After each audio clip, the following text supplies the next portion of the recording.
Assalamualaikum warahmatullahi wabarakatuh. Selamat pagi teman-teman. Hari ini saya akan bicara mengenai filsafat.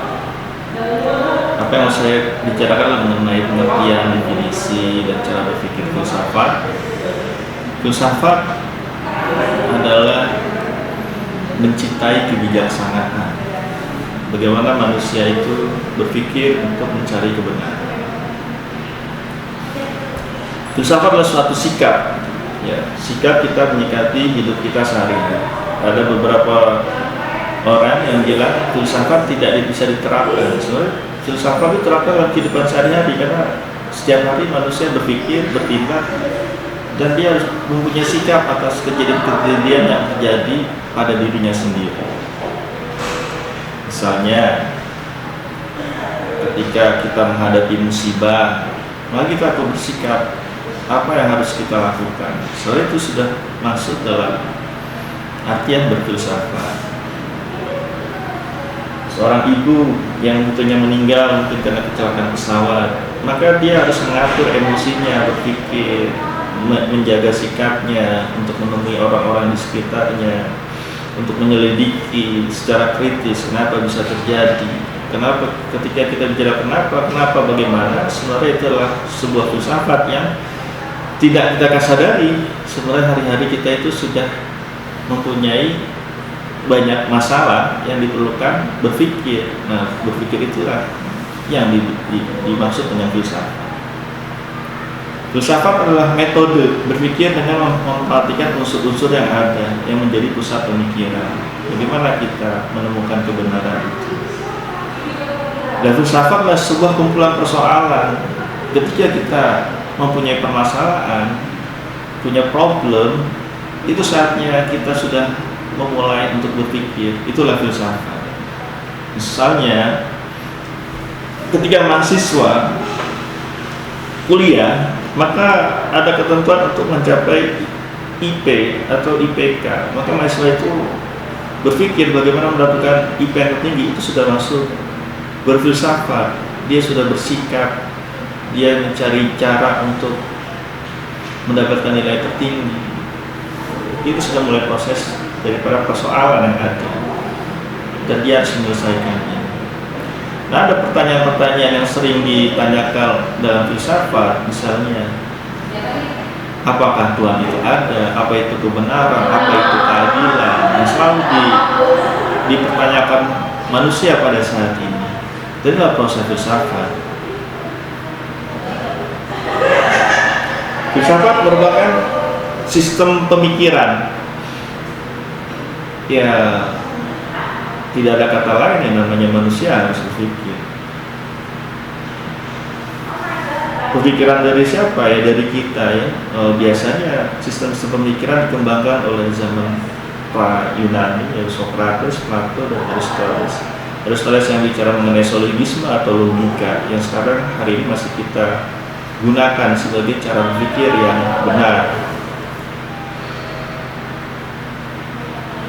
Filsafat merupakan analisis logis. Jadi kita perlu menemukan makna-makna yang tergandung dalam makna-makna pengertian, baik di dalam alam semesta, dalam kehidupan kita sehari-hari, atau dalam kehidupan sosial kita, atau dalam konstruksi sosial kita, interaksi kita antar manusia. Nah, ini bisa dijelaskan apabila kita menganalisis secara cermat, melihat secara ontologinya apa yang mau kita lihat keberadaannya. Lalu kita temukan epistemologinya, bagaimana cara kita mendapatkan kebenaran, lalu aksiologinya bagaimana itu bermanfaat buat masyarakat banyak. Filsafat adalah usaha pandangan menyeluruh. Lalu setelah kita mencari permasalahan, menemukannya, lalu kita akan menyimpulkan apa kesimpulan dari semua yang ada ini. Itulah filsafat. Jadi filsafat itu punya sifat yang umum. Umum berarti bisa diterjemahkan secara luas. Abstrak berarti menggunakan panca indera, lalu ditangkap oleh akal. Lalu mutlak, ya mutlak harus ada sesuatu yang perlu kita pikirkan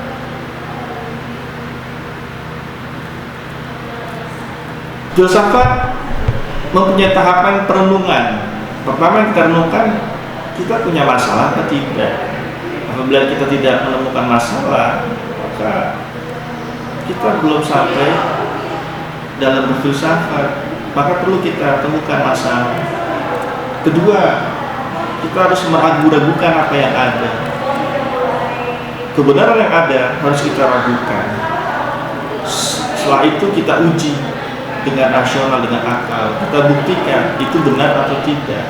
Lalu memberikan penyelesaian-penyelesaian dengan memeriksa sesama yang sebelumnya, mengajukan hipotesa, menguji konsekuensi, dan menarik kesimpulan. Itulah yang dilakukan dalam perenungan filsafat. Lalu kita bertanya, bagaimana kita harus berpikir dalam kefilsafatan? Ya, kita harus berpikir secara radikal. Apa radikal? Berpikir sampai akar-akarnya, hingga sampai pada hakikatnya, pada substansi yang dipikirkannya. Lalu harus universal. Pemikiran filsafat menyangkut pengalaman umum manusia. Kekhususan pikir filsafat ya, terletak pada aspek keumumannya. Jadi universal. Lalu harus ada konseptual, merupakan generasi dari abstraksi pengalaman manusia. Lalu berikutnya harus konsisten dan koheren. Koheren artinya sesuai dengan kaidah-kaidah berpikir logis. Konsisten artinya tidak mengandung kontradiksi.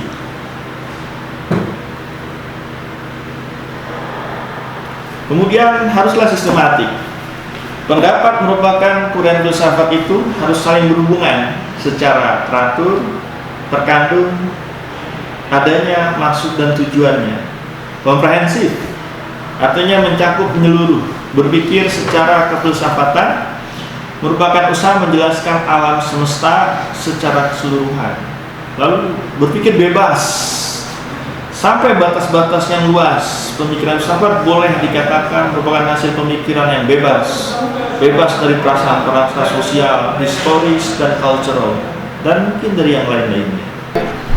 Ketika kita mundur ke belakang kepada masa-masa abad Yunani dahulu, maka ada tokoh-tokoh filsafat yang mungkin sama-sama kita kenal.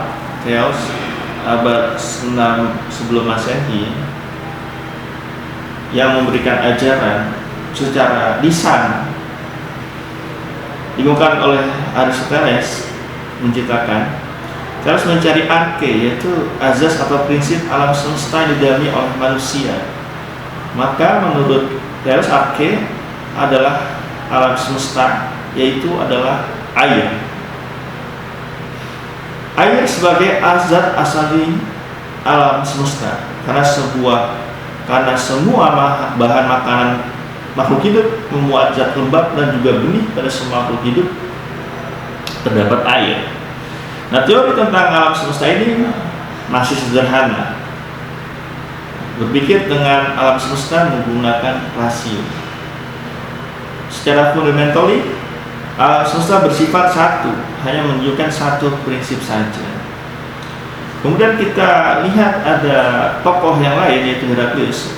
Di masa sebelum Masehi, Heraklius diberi julukan gelap karena susah mengerti jalan pikirannya.